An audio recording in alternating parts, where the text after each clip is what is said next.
വിശദമായ വാർത്തകളിലേക്ക്. പ്രളയ സെസ് പിരിക്കാൻ കേരളത്തിന് GST കൌൺസിൽ അനുമതി. 2 വർഷത്തേക്ക് 1% സെസ് ഏർപ്പെടുത്താനാണ് അനുമതി കിട്ടിയിരിക്കുന്നത്. കേരളത്തിന്റെ വിദേശ വായ്പാ പരിധി ഉയർത്തുന്നതിനും തത്വത്തിൽ അനുമതിയായിട്ടുണ്ട്. GST രജിസ്ട്രേഷൻ പരിധി 20 ലക്ഷത്തിൽ നിന്ന് 40 ലക്ഷമായി ഉയർത്തുന്നതിൽ സംസ്ഥാനങ്ങൾക്ക് ഇനി തീരുമാനമെടുക്കാം. 1.5 കോടി വിറ്റുവരവുള്ളവർ വർഷത്തിൽ ഒരിക്കൽ നികുതി റിട്ടേൺ സമർപ്പിച്ചാൽ മതിയെന്നും GST കൌൺസിൽ തീരുമാനിച്ചു. ദില്ലിയിൽ നിന്ന് ശരത്ത് തയ്യാറാക്കിയ റിപ്പോർട്ടിലേക്ക്. 2 വർഷത്തേക്ക് 1% പ്രളയ സെസ് പിരിക്കാനാണ് GST കൌൺസിൽ കേരളത്തിന് അനുമതി നൽകിയിരിക്കുന്നത്. പ്രതിവർഷം 500 കോടി രൂപയാണ് ഈ രീതിയിൽ കേരളത്തിന് അധികമായി ലഭിക്കാൻ വേണ്ടി പോകുന്നത്. കേരളത്തിന്റെ പ്രളയാനന്തര പുനർനിർമ്മാണത്തിന് ഈ ഒരു തുക സഹായിക്കും എന്നുള്ള ഒരു വിലയിരുത്തലിൽ തന്നെയാണ് കേരള സർക്കാർ ഉള്ളത്. അന്തർ സംസ്ഥാന വ്യാപാരങ്ങൾക്ക് ഒഴികെയായിരിക്കും 1% സെസ് ഏർപ്പെടുത്തുവാൻ വേണ്ടി കേരളത്തിന് സാധിക്കുക. ദേശീയ നികുതി നിരക്കിൽ നിന്നും വ്യത്യസ്തമായ നികുതി നിരക്കിൽ നികുതി ഒരു സംസ്ഥാനത്തിന് GST കൌൺസിൽ അനുമതി നൽകുന്നത് ഇത് ആദ്യമായിട്ടാണ്. ഈ ഒരു രീതിയിലുള്ള ഒരു തീരുമാനമാണ് ഇപ്പോൾ GST കൌൺസിൽ കൈക്കൊണ്ടിട്ടുള്ളത്. കേരളത്തെ സംബന്ധിച്ചിടത്തോളം ഈ രീതിയിൽ 2 വർഷത്തേക്ക് 1000 കോടി രൂപയോളം അധിക വരുമാനമായി ലഭിക്കും. ഏതൊക്കെ വസ്തുക്കൾക്കായിരിക്കും ഈ രീതിയിൽ പ്രളയ സെസ് ഏർപ്പെടുത്തുക എന്നതിനെ സംബന്ധിച്ച് ബജറ്റിൽ വ്യക്തമാക്കാമെന്നാണ് ധനമന്ത്രി തോമസ് ഐസക് പറഞ്ഞിരിക്കുന്നത്. കേരളത്തിനുള്ളിലുള്ള വിൽപ്പനകളുടെ മേൽ 1% അധിക നികുതി ചുമത്താൻ അനുവാദം ഔപചാരികമായിട്ട് അനുവദിച്ചു. ആദ്യമായിട്ടാണ് ഒരു സംസ്ഥാനത്തിന് ദേശീയ നികുതിയിലേക്കാൾ വ്യത്യസ്തമായ ഒരു നികുതി ചുമത്താൻ അനുവാദം GST കൗൺസിൽ നൽകുന്നത്. അപ്പോൾ ഒരു വർഷം നമുക്കൊരു 500 കോടി രൂപ ഇതിൽ നിന്ന് അധികം കിട്ടും. 2 വർഷം ഇങ്ങനെ ചുമത്താം. അത് ഏതൊക്കെ ഉൽപ്പന്നം വേണം, എത്ര 2 വർഷം വേണോ തുടങ്ങിയൊക്കെ ഞാൻ ബഡ്ജറ്റിൽ പറയുന്നത്.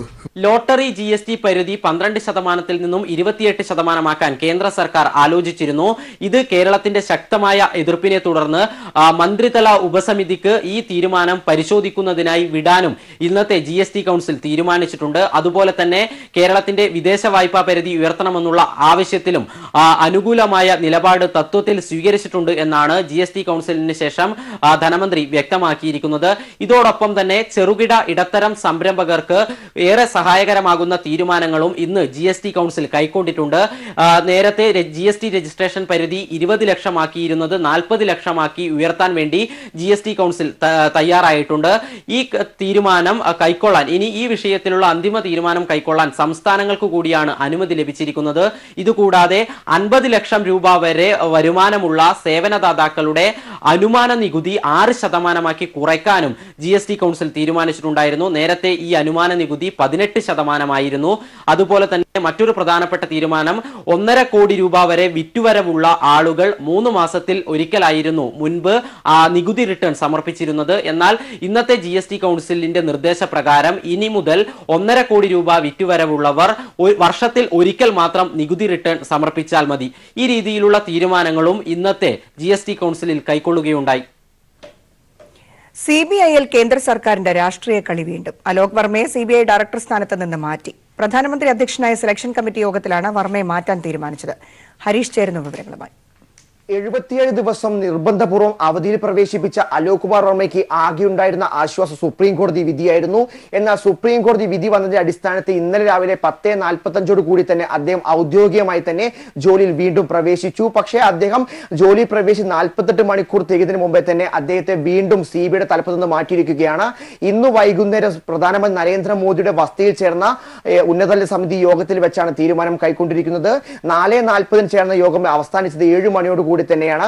ചീഫ് ജസ്റ്റിസ് രഞ്ജൻ ഗൊഗോയാണ് ഈ വിധി പ്രസ്താവന നടത്തിയത് കൊണ്ട് തന്നെ താൻ ഹാജരാവുന്നില്ല, താൻ ഈ പറയുന്ന ഉന്നതതല സമിതി യോഗത്തിൽ പങ്കെടുക്കുന്നില്ല, തനിക്ക് പകരം ജസ്റ്റിസ് AK സിക്രി പങ്കെടുക്കുമെന്ന് അദ്ദേഹം നേരത്തെ വ്യക്തമാക്കിയിരുന്നു. മല്ലികാർജുൻ ഖാർഗെ, അതായത് കോൺഗ്രസ് നേതാവും ലോക്സഭാ പ്രതിപക്ഷ നേതാവുമായിരിക്കുന്ന മല്ലികാർജുൻ ഖാർഗെ, അതുപോലെ ജസ്റ്റിസ് AK സിക്രി, പ്രധാനമന്ത്രി നരേന്ദ്രമോദി എന്നിവരാണ് 2 മണിക്കൂറിലധികം യോഗം ചേർന്ന ശേഷം തീരുമാനമെടുത്തിരിക്കുന്നത്. പക്ഷേ AK സിക്രി പ്രധാനമന്ത്രി നരേന്ദ്രമോദിയോടൊപ്പം തന്നെ അദ്ദേഹത്തെ സ്ഥാനത്ത് നിന്ന് മാറ്റണമെന്നുള്ള തീരുമാനം സ്വീകരിച്ചപ്പോൾ ഈ പറഞ്ഞ മല്ലികാർജുൻ ഖാർഗെ പ്രധാനമായി തന്നെ അദ്ദേഹത്തെ മാറ്റേണ്ടതില്ല, അദ്ദേഹത്തിന് നഷ്ടപ്പെട്ട 77 ദിവസം തിരിച്ചു നൽകണം എന്നുള്ള പല നിലപാടുകളും സ്വീകരിച്ചു. പക്ഷെ അതെല്ലാം തന്നെ നടപ്പിലായില്ല. അതുകൊണ്ട് തന്നെ അദ്ദേഹം വിയോജനക്കുറിപ്പ് രേഖപ്പെടുത്തിയിരിക്കുന്നു. പക്ഷെ എന്തായാലും അദ്ദേഹം CBI തലപ്പത്ത് നിന്ന് മാറ്റിക്കൊണ്ട് അദ്ദേഹത്തെ ഇപ്പോൾ ഹോം ഗാർഡ് സർവീസ്, അതായത് fire service and home guard ഡിപ്പാർട്ട്മെന്റിലേക്കാണ് അദ്ദേഹത്തെ മാറ്റിയിരിക്കുന്നത്. അതിന്റെ ഡയറക്ടർ ജനറൽ ആയിട്ടാണ് മാറ്റിയിരിക്കുന്നത്. എന്തായാലും ഈ കേസുമായി ബന്ധപ്പെട്ട്, റഫേൽ കേസുമായി ബന്ധപ്പെട്ട് FIR രജിസ്റ്റർ ചെയ്യാൻ വേണ്ടി പോകുന്നു. അതുപോലെ തന്നെ ഈ പറയുന്ന നരേന്ദ്രമോദിക്കും NDA സർക്കാരിനുമെതിരെ അന്വേഷണം നടത്താൻ വേണ്ടി പോകുന്നു എന്നുള്ള വാർത്തകളെല്ലാം ഇതിന് മുന്നേ വന്നിരുന്നു. അതെല്ലാം നടപ്പിലാക്കാൻ തീരുമാനിച്ച അലോക് കുമാർ വർമ്മയാണെന്നാണ് കോൺഗ്രസ് വ്യക്തമാക്കിയത്. അതുകൊണ്ട് തന്നെ ഇങ്ങനെ ഒരു കേസ് രജിസ്റ്റർ ചെയ്യാൻ തീരുമാനിച്ച അടിസ്ഥാനത്തിലാണ് അദ്ദേഹത്തെ മാറ്റിയതെന്നാണ് കോൺഗ്രസിന്റെ ആരോപണം. ബിഷപ്പ് ഫ്രാങ്കോയ്ക്കെതിരെ നിലപാടെടുത്ത സിസ്റ്റർ ലൂസി കളപ്പുരയ്ക്കലിനെതിരെ കത്തോലിക്ക സഭയുടെ രൂക്ഷ വിമർശനം. സഭയുടെ ഉടമസ്ഥതയിലുള്ള പത്രത്തിലെ മുഖപ്രസംഗത്തിലാണ് സിസ്റ്റർ ലൂസിയെ രൂക്ഷമായി വിമർശിച്ചിരിക്കുന്നത്. പൊതുസമൂഹത്തിന് മുന്നിൽ സിസ്റ്റർ സഭയെയും സഭാ നേതൃത്വത്തെയും അവഹേളിച്ചുവെന്ന് മുഖപ്രസംഗത്തിൽ പറയുന്നു. സഭയ്ക്കെതിരെ വാസ്തവ വിരുദ്ധമായ കാര്യങ്ങൾ സിസ്റ്റർ ലൂസി പ്രചരിപ്പിക്കുന്നുവെന്നും പേരെടുത്ത് പറയാതെ മുഖപ്രസംഗത്തിൽ വിമർശിക്കുന്നുണ്ട്. ഉമേഷിന്റെ റിപ്പോർട്ട്. മാനന്തവാടി രൂപത PRO നോബൽ പാറക്കലാണ് സഭയുടെ ഉടമസ്ഥതയിലുള്ള പത്രമായ ദീപികയിൽ സിസ്റ്റർ ലൂസിയെ വിമർശിച്ചുകൊണ്ട് മുഖപ്രസംഗം എഴുതിയിരിക്കുന്നത്. കന്യാസ്ത്രീ സന്യാസത്തെ പൊതുസമൂഹത്തിന് മുന്നിൽ അപഹസിക്കുമ്പോൾ അതിന്റെ സത്യം എല്ലാവരും അറിയണം എന്ന് പറഞ്ഞാണ് വിമർശനം തുടങ്ങുന്നത്. ബിഷപ്പ് ഫ്രാങ്കോയ്ക്കെതിരെ നടത്തിയ സമരത്തിൽ കന്യാസ്ത്രീ പങ്കെടുത്തത് സഭാ അധികാരികളുടെ അനുമതിയില്ലാതെയാണ് എന്ന് ഈ മുഖപ്രസംഗത്തിൽ വ്യക്തമാക്കിയിരിക്കുന്നു. ഇതുകൂടാതെ ഈ കന്യാസ്ത്രീക്കെതിരെ ഉന്നയിക്കുന്ന വിമർശനങ്ങൾ എന്ന് പറയുന്നത് മറ്റു ചില വിമർശനങ്ങൾ കൂടി, വളരെ ഗൗരവമായ മറ്റു ചില വിമർശനങ്ങൾ കൂടി ഇവർ ഉന്നയിക്കുന്നുണ്ട്.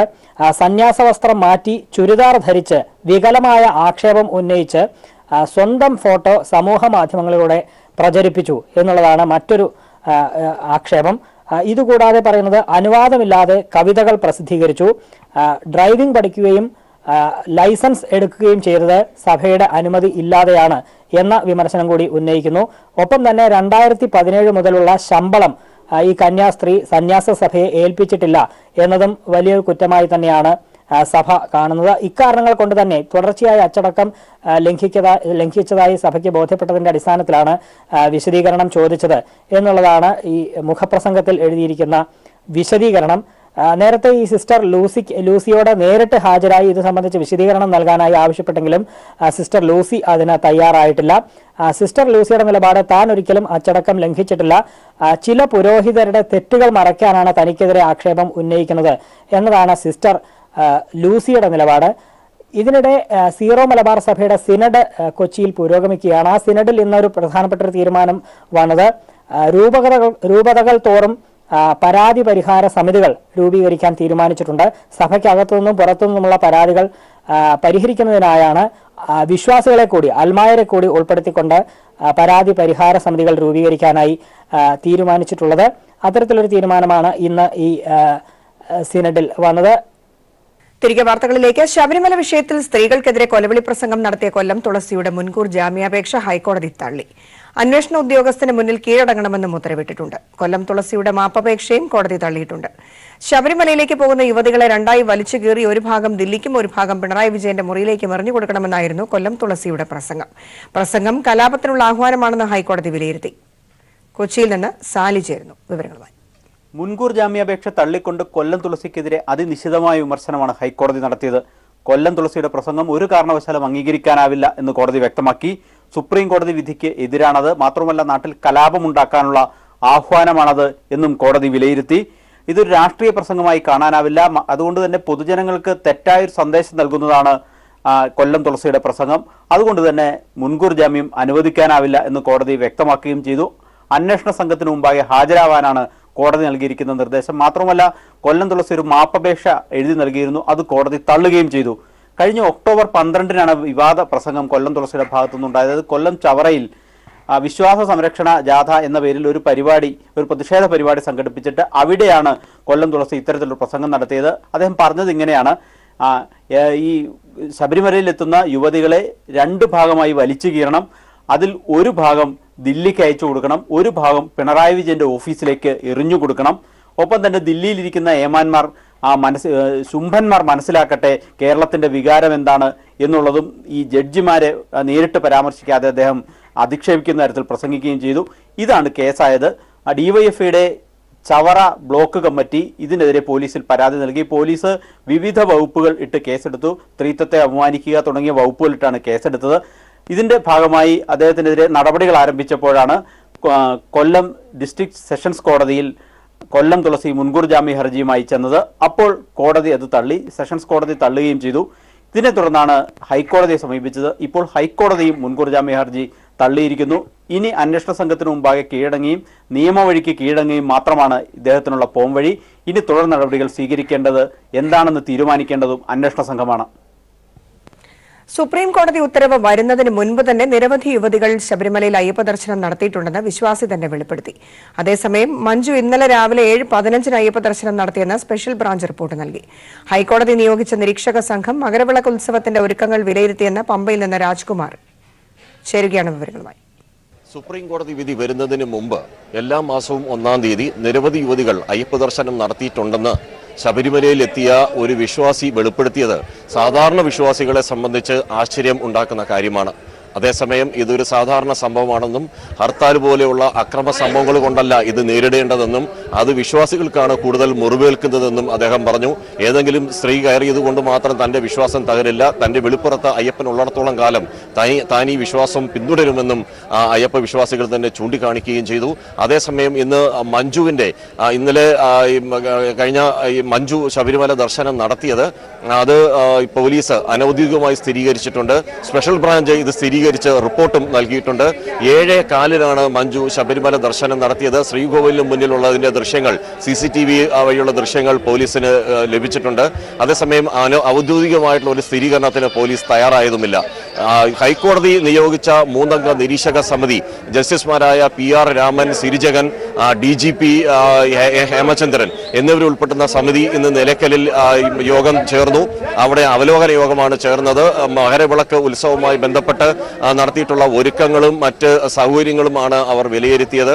അതേസമയം അതായത് പമ്പയിലുള്ള ഉയർന്ന സ്ഥലങ്ങളിൽ ഇത് അനുവദിക്കേണ്ട എന്നുള്ള ഒരു തീരുമാനം, അതായത് മകരജ്യോതിക്ക് അയ്യപ്പന്മാരെ അവിടെ അനുവദിക്കേണ്ട എന്നൊരു തീരുമാനത്തിൽ എത്തിയതായി ഉദ്യോഗസ്ഥർ ഈ നിരീക്ഷക സമിതിയെ അറിയിച്ചിട്ടുണ്ട്. അവർ നിരവധി സ്ഥലങ്ങൾ, പാർക്കിംഗ് ഉൾപ്പെടുന്ന കാര്യങ്ങൾ, ഭക്തർക്ക് അടിസ്ഥാന സൗകര്യങ്ങൾ ഏർപ്പെടുന്ന കാര്യത്തിലെല്ലാം ഉദ്യോഗസ്ഥരുമായി ചർച്ച നടത്തി. ഇതിന്റെ റിപ്പോർട്ട് ഹൈക്കോടതിക്ക് ഉടനെ സമർപ്പിക്കും. മകരവിളക്ക് മഹോത്സവത്തിന് 4 ദിവസങ്ങൾ മാത്രം ശേഷിക്കെ ശബരിമലയിൽ തീർത്ഥാടകരുടെ തിരക്കേറുന്നു. അതേസമയം നിലവിലെ സ്ഥിതിഗതികൾ വിലയിരുത്താനും വേണ്ട നിർദ്ദേശങ്ങൾ നൽകാനും നിരീക്ഷണ സമിതി സന്നിധാനത്തെത്തിച്ചേർന്നു. ഗീവർഗീസ് ചേരുന്ന വിവരങ്ങളുമായി. മകരവിളക്കിന് ഇനി 4 ദിവസങ്ങൾ മാത്രമേ ബാക്കിയുള്ളൂ. ഇപ്പോഴും തീർത്ഥാടക പ്രവാഹം തുടരുകയാണ്. നിലവിലത്തെ സ്ഥിതി ഇവിടെ ശാന്തമാണ്. യുവതീ പ്രവേശനം നടന്ന സാഹചര്യത്തിൽ പ്രതിഷേധം ഉണ്ടാകും എന്നൊരു പൊതുവെ ഒരു ആശങ്കയുണ്ടായിരുന്നു. എന്നാൽ ഒരു പ്രതിഷേധ പ്രകടനങ്ങളും ഇവിടെ നടക്കുന്നില്ല. സമാധാനപരമായിട്ടുള്ള അന്തരീക്ഷമാണ്. എല്ലാവരും സമാധാനപരവും സുരക്ഷിതവുമായി അയ്യപ്പനെ കണ്ട് തൊഴുതിറങ്ങുകയാണ്. അതോടൊപ്പം തന്നെ മകരവിളക്കുമായി ബന്ധപ്പെട്ട് തിരക്ക് നിയന്ത്രിക്കുന്നതിന് വേണ്ടി ബാരിക്കേഡ് നിർമ്മാണം പൂർത്തിയായി വരികയാണ്. കൂടാതെ തന്നെ മറ്റ് അടിസ്ഥാന സൗകര്യങ്ങളും മകരവിളക്കിനെ 2 ദിവസം മുൻപേ തന്നെ പൂർത്തിയാകുമെന്നാണ് ദേവസ്വം ബോർഡ് അറിയിച്ചിരിക്കുന്നത്. മകരവിളക്കുമായി ബന്ധപ്പെട്ട നിലവിലെ സ്ഥിതിഗതികൾ വിലയിരുത്താൻ വേണ്ടി ഹൈക്കോടതി നിയോഗിച്ച നിരീക്ഷണ സമിതി ഇവിടെ എത്തിച്ചേർന്നിട്ടുണ്ട്. ജസ്റ്റിസ് സിരിജകനും PR രാമനുമാണ് ഇവിടെ എത്തിച്ചേർന്നിരിക്കുന്നത്. നിലവിലത്തെ സുരക്ഷ, ഭക്തർക്ക് വേണ്ട സൗകര്യങ്ങൾ എല്ലാം കൂടി വിലയിരുത്താനാണ് ഇവർ എത്തിച്ചേർന്നിരിക്കുന്നത്.